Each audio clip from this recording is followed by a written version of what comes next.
Behind the gates of House 9B on Adibeo Crescent in the serene neighborhood of Ogudu GRA, Lagos, life looked perfect from the outside.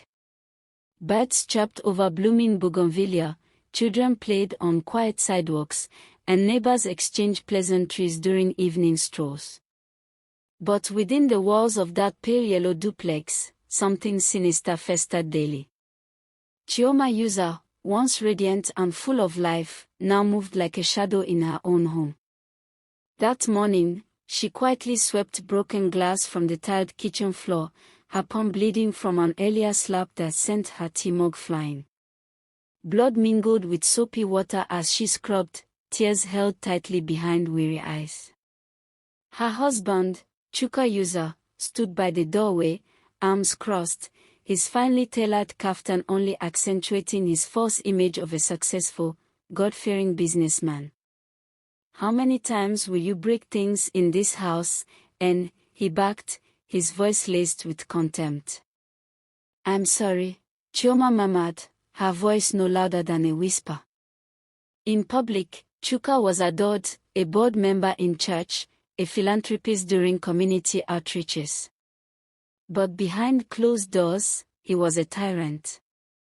Every mistake, imagined or real, became her punishment.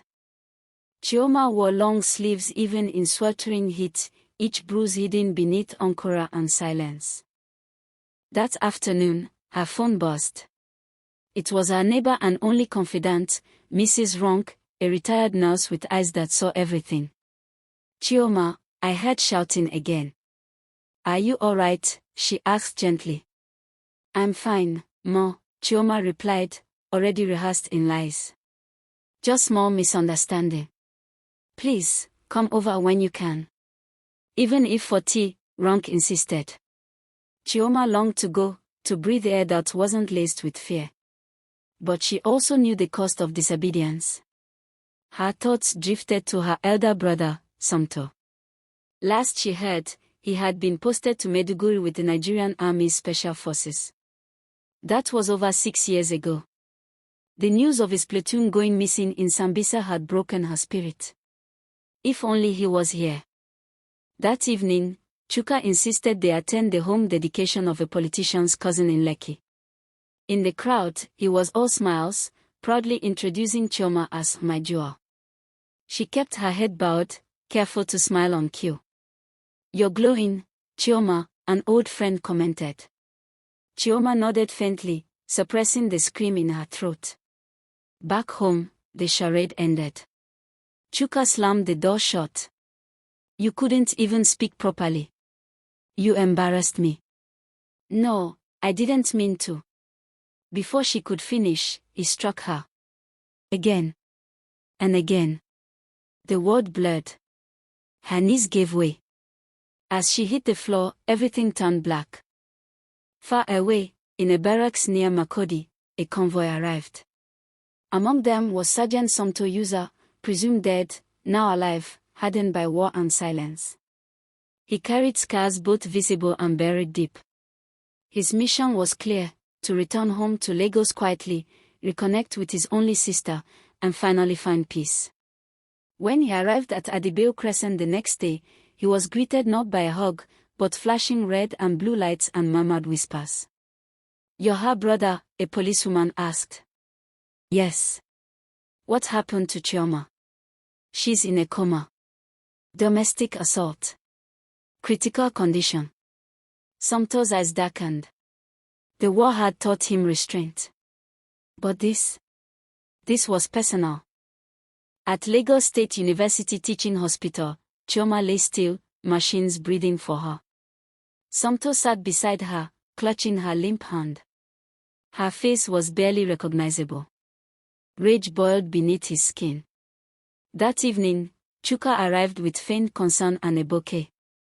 "Somto," he exclaimed, startled. Somto rose slowly, eyes locking on his brother-in-law. "We need to talk. Outside." "I didn't mean," Chuka began. Somto's fist struck before he finished the sentence, slamming Chuka against the hospital wall. "You're lucky she's still breathing." Hospital security separated them, but Somto had made his point. And it wasn't over. Ronk, bless her heart, handed Somto her phone. My CCTV caught the shouting that night. Audio is clear. You can use it. They took the footage to Assistant Commissioner Odigon, a no-nonsense officer with a soft spot for justice. Within 48 hours, Chuka user was arrested, his reputation collapsing like a badly built duplex. News spread quickly. Former admirers turned cold. His church removed him from leadership. His business contracts vanished. Somto ensured the story didn't disappear. He shared Chioma's truth with every platform that would listen. 6 months later, Chioma sat under the mango tree in Ronk's compound, sipping zobo and journaling. Her scars were still there, but fading. Her voice stronger. Her confidence rising. Somto got redeployed permanently to Lagos, working with an NGO for abused women.